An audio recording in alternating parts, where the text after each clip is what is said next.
एक समय की बात है, एक रेगिस्तान के बीचों बीच बसा एक जादुई साम्राज्य था। ये एक ऐसा स्थान था जहाँ कल्पना और हकीकत के बीच की सीमाएं धुंधली हो जाती थीं।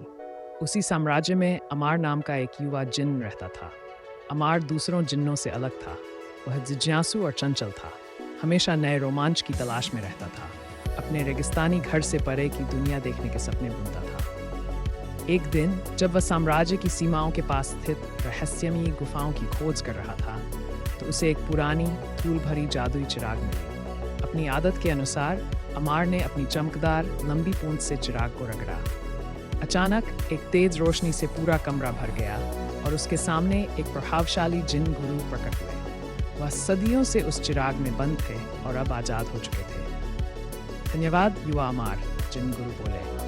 तुमने मुझे मुक्त किया है और इसके बदले मैं तुम्हें 3 वरदान दूंगा। लेकिन ध्यान रखना, महान शक्ति के साथ बड़ी जिम्मेदारी भी आती है। अमार खुशी से झूम उठा, लेकिन साथ ही उसे इस शक्ति का सही इस्तेमाल करने की चिंता भी थी। सोच विचार करने के बाद उसने पहला वरदान मांगा, मैं इस रेगिस्तान से बाहर की दुनिया देखना चाहता हूँ। एक पल में जिन गुरु ने अपनी जादुई शक्ति से अमार को दुनिया के सबसे ऊंचे पहाड़ की चोटी पर पहुंचा दिया।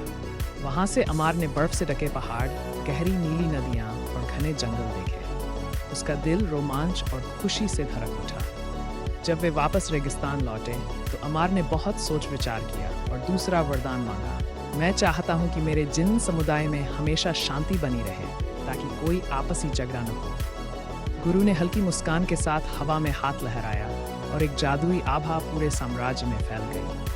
धीरे धीरे जिन्नों के दिलों में प्रेम और सद्भाव जाग उठा और उनका शाश्वत संघर्ष समाप्त हो गया। अब अमार के पास केवल एक आखिरी वरदान बचा था। वह जानता था कि यह सबसे महत्वपूर्ण होने वाला था। लंबी सोच के बाद उसने कहा, मैं चाहता हूं कि मैंने जो भी अद्भुत चीजें देखी हैं वे कभी खत्म न हो। जिन गुरु ने रहस्यमयी मुस्कान के साथ कहा, अमार, असली जादू उन चीजों में नहीं जो तुमने देखी है, बल्कि इस बात में है कि तुम दुनिया को किस नजरिए से देखते हो। तुम्हारा यह वरदान पहले ही पूरा हो चुका है।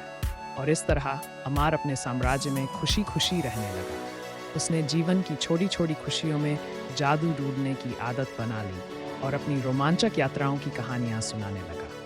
अमार, वह जिन्नन जिसने जीवन की असली जादू को खोजा था, उसकी कहानियां पीढ़ी दर पीढ़ी लोगों के दिलों में जिंदा रही।